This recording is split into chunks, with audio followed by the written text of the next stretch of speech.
at the tablet. Now, what you see already now is that there's big talks in Turkey. We're not sure when that's going to happen, but they're talking about 50 I thought it was million TK, it's tablets. Turkey, is it? Well, TK also is not a laptop per child, but Did they send DK in Turkey?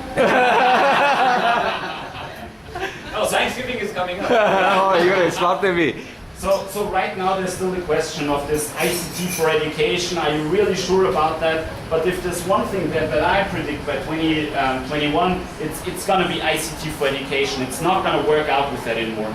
Yeah, I think that's really interesting that when you have a lot of discussions, regardless of whether it's my friends, with colleagues, with people at university, back in 2007 when we got started in Austria, everybody was like, are you sure this is going to work, da da da da? And now I think largely because ICT is so deeply integrated in our life. Before, back there in 2005 and earlier, it was still something that was in the office, yeah? But thanks to these things, ICT, it suddenly became very personal, yeah? Yes. Everybody has those things, and it has permeated so many areas of our life that we can't imagine our lives in some sense without this thing, yeah? So this is where we're currently at, but education tends to be a fairly conservative area, so that people are not sure yet. Yeah? But Turkey is already making an announcement. Brazil might be doing something. I was just talking to some people in Mexico where there's a big pilot project running for potentially nationwide rollout of tablets. So Malaysia, put in Malaysia because they're doing a one-to-one, Okay. right? Right, they're doing one-to-one.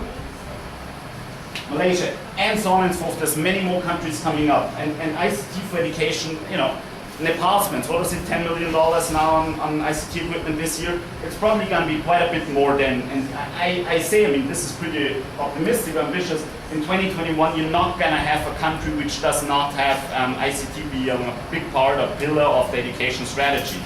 And so while we might say, okay, let's have a small deployment, let's do assessments, we're going to be limited in our framework because it's actually not us which are going to start deployments, but countries. We're going to make big tenders, which they are already doing right now, and we will be solution providers. And then it doesn't matter whether you want to look at literacy metrics or attendance or something else, because that's what you're going to be asked to do. Okay. Right? So you will have to play with that game, and I think, at least in my opinion, that's where we should be moving towards.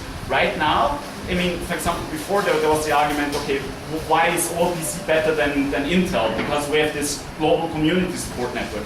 I've seen a lot of tenders from countries in Central and South America. They don't ask for a freaking community. They want the 0800 telephone number, which is available Monday till Friday, 8 a.m. till 5 p.m. to be able to call and get support. That's what they want. We currently can't provide that. Most of us don't want to provide that. I don't want to sit in a call center all day.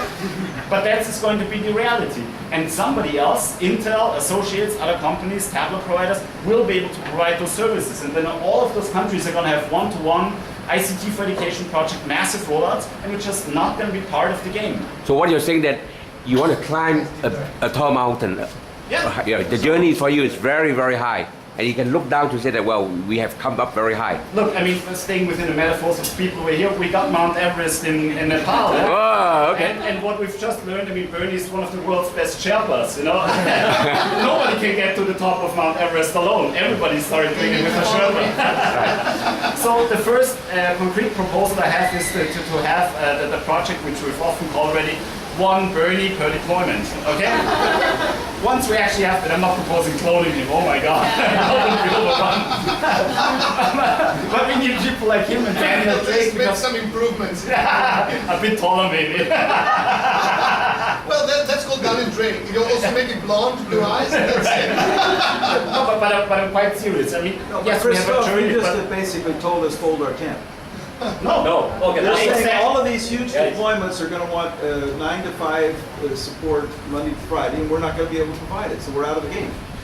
Right That's now, what I'm hearing from you. No, it's saying this is going to be a requirement, and in the end of at the end of the game, we'll have to decide whether we want to be part of the game or not, or if we want to stick around with our after-school projects with 150, 1,000 laptops, and that's it. Okay.